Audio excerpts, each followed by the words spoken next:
it also relates with our discussion on agency, desire, etc. Relation between norms and self-transformation. This relation is a two-way relation. In the last module, we have talked about relationship between norms, desire, and action. So in this module, we are seeing that there is a two-way relationship. Desire affects action, and action may also affect desire. So this is two-way relation. We will explore this point in this module with the help of Wittgenstein's theory of language. To understand this, the theory of language offered by this Austrian philosopher will be discussed. He says that there are three types of sentences in language. He is here, Austrian philosopher. Number one, language has declarative sentences.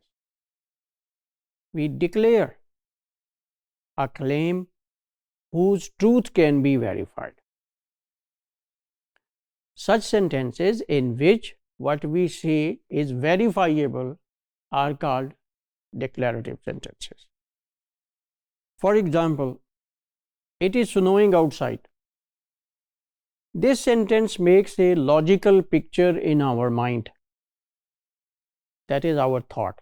When someone utters this, what happens? A picture becomes in our mind. Remember that definition of representation. When we see the word, our language, our words make a picture in our mind. Okay. We compare this picture, that is actually a thought, with real world facts to fix its truth value. Whether truth value means it is true or false, or a third value is neither true nor false. Okay. In this way, declaratives relate language with real world. Okay. Second type of sentences are tautologies. Sentences which are empty of new information. So they are tautologies. For example, all bachelors are unmarried males. Nothing is new in it. Everybody knows this, that unmarried people are bachelors and they are males. Contradictions. Contradictions are also part of second type of sentences. Sentences which state two opposite things, and when they combine two opposite things, they become illogical, meaningless, nonsensical. For example, Khalil did and did not write this play. Did and did not. Contradiction. Wittgenstein rejects these sentences. He rejects this second type of sentences. Why?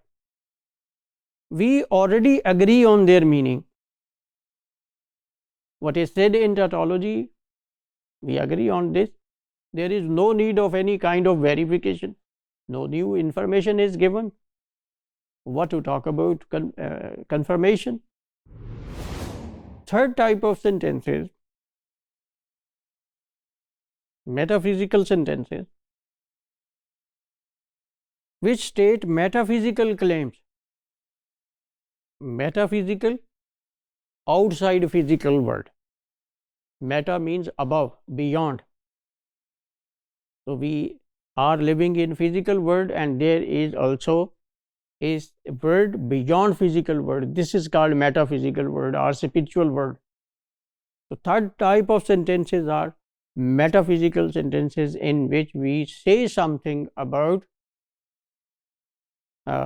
metaphysical world. For example, murder is wrong. Now how can we verify this? This is impossible. Wittgenstein says our language is connected with the real world. It is not connected with world beyond real world. Metaphysical world से हमारा ताल्लुक ही नहीं.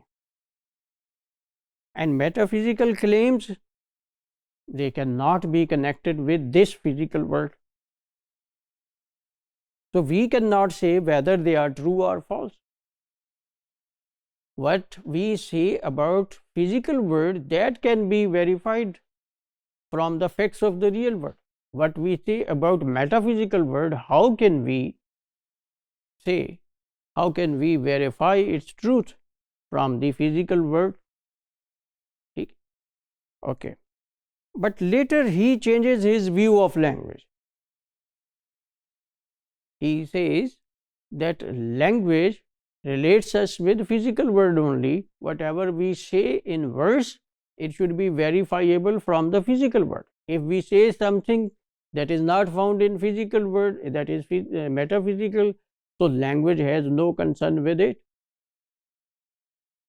But later on, in second half of his life, you can say, he changes his view of language.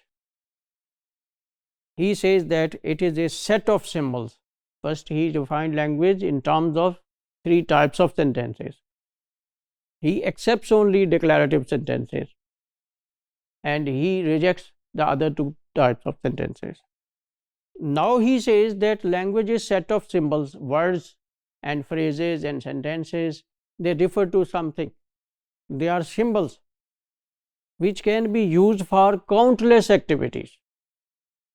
We can use words and sentences to make a speech, to make a promise, to agree with someone, to disagree with someone, to argue with someone, even to fight, verbal fight.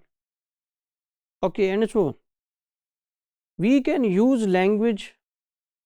These are some of the activities other than those which I have discussed, I have hinted upon. We can use language for telling stories, for jokes, for worship. So these uses of language are called language games. So language is set of symbols which we use to play language games. Okay, this is his later view of language. We conclude so far that Wittgenstein viewed language in 2 ways. It is set of declarative sentences which state verifiable facts. This was his early view of language. It is set of symbols which can be used to state both what is real and what is unreal.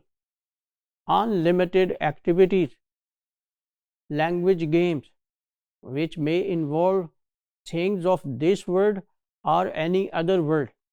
So now the other world that was excluded from his earlier view has been included in his view.